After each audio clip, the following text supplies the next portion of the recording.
YCP వ్యతిరేక ఓటుని చీలనివ్వం అని ఒక ప్రతిపాదన చేసినప్పుడు దాని వెనక తెలివితేటలు కానీ వ్యూహాలు కానీ ఏమి లేవు. ఒకటే ఒక లక్షణం ఏంటంటే లోపల గుండెల్లో రాష్ట్రం బాగుండాలి, విభజన దగ్గర నుంచి నలిగిపోతా వచ్చాం, బాగుండాలని ఒక్క బలీయమైన కోరిక తప్ప ఇంకేం లేదు దాని వెనక. కానీ అది సాధించడానికి ఎన్ని అవరోధాలు ఎదుర్కొన్నాం, అసలు జరుగుద్దా లేదా, ఒప్పించగలమా లేదా, ఎన్ని పడి పడి పడి కింద పడి మీద పడి ఈ రోజున ఇక్కడ గెలిచిన గౌరవ సభ్యులందరూ ఎంపీలు కానీ ఎమ్మెల్యేలు కానీ అద్భుతమైన మెజారిటీతో గెలిచారంటే వైసీపీ వ్యతిరేక ఓటును చీలనివ్వకూడదని ఒక్క ఆకాంక్ష, ఒక్క బలమైన నమ్మకం, చంద్రబాబు గారి నాయకత్వం, సమర్థత, ఈ దేశాన్ని మూడవసారి ప్రధానమంత్రిగా పగ్గాలు చేపట్టి ముందుకు తీసుకెళ్తున్న నరేంద్ర మోదీ గారి నాయకత్వాన, పురంధేశ్వరు ఆయన దిశానిర్దేశంతో, పురంధేశ్వరి గారి నాయకత్వంతో,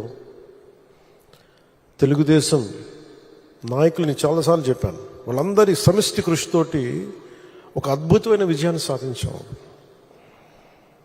నాకు చాలాసార్లు అనిపించేది, ప్రతిసారి ఏం చెప్పాను, రోడ్ల మీదకి వెళ్తున్నప్పుడు మీరు గెలవరండి, ఇప్పుడున్న వైసీపీ గెలుస్తుంది, మీరు గెలవరు.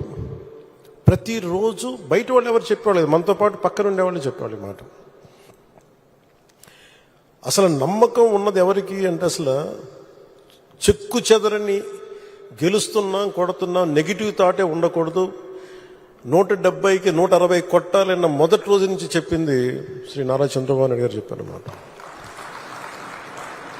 మనం అనుకుంటున్నాం, చేస్తున్నాం, చాలా జాగ్రత్తగా ఉంటారు, వ్యూహాలు ఉంటాయి, అన్నీ ఉంటాయి. కానీ ఎక్కడా కూడా ఆయన దగ్గర నుంచి నేను నేర్చుకుంది కించిత్తు అధైర్యం లేదు, భయం లేదు ఆయన దగ్గర. అంటే ఆయనకున్న అపారమైన అనుభవం నేను ప్రత్యక్షంగా చూశాను, జాతీయ స్థాయిలో చూశాను, ఆయన రాజమండ్రిలో ఉన్నప్పుడు చూశాను. అసలు ఈయనకి నేను ఒకటే అనుకున్నాను లోపల కొంచెం, అంటే ఈయనకి ఏమి జరిగినా అసలు భయం అనేది ఏ క్వశ్చన్ లేదు ఈయనకి. అంటే ధైర్యం తప్ప. నాకు చాలా చాలా ఆనందం వేసింది. అంటే ఒక వ్యక్తి ఎన్ని ఒడిదుడుకులు ఎదుర్కొన్నా, నిస్సత్తువతో అయిపోయినా, కుటుంబ సభ్యుల్ని కించపరిచినా, ఎన్ని రకాలుగా ఎన్ని అవమానాలకు గురి చేసినా, క్యాబినెట్లో తీసుకున్న నిర్ణయాలకి ఆయన్ని బలి చేసి ఆయన లోపల పెట్టి, ఎవరో అధికారులు చేసిన దానికి దానిపైన చెలవులు పలువులు కల్పించి ఆయన్ని పెట్టి ఆయన ఇబ్బంది పెడితే, ఆ రోజు నేను కలిసినప్పుడు అనిపించింది అసలు ఆయన గుండెల్లో చెక్కు చెదరలేదు ఆయనకి.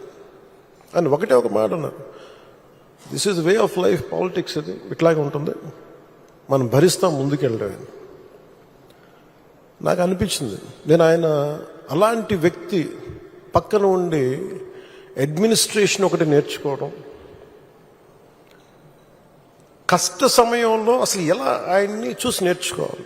ఒడిదుడుకులు, పొలిటికల్ ప్రాసెస్ ఒడిదుడుకులు ఉంటుంది, వ్యక్తిగతమైన దాడుల దగ్గర నుంచి కుటుంబ పరంగా అన్ని రకాలుగా. కానీ అట్లా తట్టుకొని అసలు ఎవరన్నా ఊహించలేం కదా. ఒక 53 రోజులు ఆయన్ని పెట్టి అలా ఉంచితే, నన్ను షూటింగ్లు చేయమంటే నేను చేయలేకపోయేవాడిని, తప్పు సంకేతాలు వెళ్ళిపోతాయని. నేను డేట్స్ ఇచ్చినవి కూడా నేను ఆపేస్తాను ఆ రోజు. ఎందుకంటే ఆయన అంత సఫర్ అవుతా అని ఉంటే నేను బయటికి వెళ్ళి షూటింగ్ చేయడం కూడా నాకు ఇబ్బంది అనిపించేస్తుంది. నా ప్రొడ్యూసర్ చెప్పాను, 2 చేతులు క్షమించమని చెప్పాను ఆ రోజున. తప్పట్లేదు, నాకు రాష్ట్ర ప్రజల కోసం మారాలి ప్రభుత్వం, అందుకని చేస్తాను, దయచేసి మీరు అర్థం చేసుకోండి అని. అంత నేను చేయగలిగానంటే ఆయన తట్టుకున్న విధానం నన్ను కూడా ఎంతో కొంత ఒక చేయూతనిచ్చేలా చేసింది. నా స్వార్థం వల్ల వ్యక్తిగతంగా నేను ఎదిగిపోవాలి, నా కోరికల్లో రాష్ట్రం విభజన జరిగినప్పటి నుంచి ఈ రోజుకి మనం నలిగిపోతా ఉన్నాం. మనకి తెలంగాణలో మనం దాదాపు 3వ వంతున్నాం అభివృద్ధిలో. సంతోషం, మన తోటి తెలుగు రాష్ట్రం ఆనందం. మనం పోటీ పడాలి, ఎదగాలి అంటే అనుభవం, పొలిటికల్ ప్రాసెస్లో అనుభవం ఒకటి చాలా చాలా కీలకమైనది. తెలివితేటలు ఉండొచ్చు, అన్నిటికంటే కూడా అందరినీ సమన్వయపరిచి, అందరినీ ఆకట్టుకోగలిగి, అందరినీ ఒక దారిని పెట్టగలిగి, కొంత మెత్తదనంతో మందలిస్తూ, కొన్నిసార్లు గట్టిగా చెప్తూ, అలాంటి నాయకుడు వెంట ఆయన నాయకత్వంలో మేమందరం పనిచేయటం నాతో సహా చాలా చాలా నాకు ఆనందంగా ఉంది.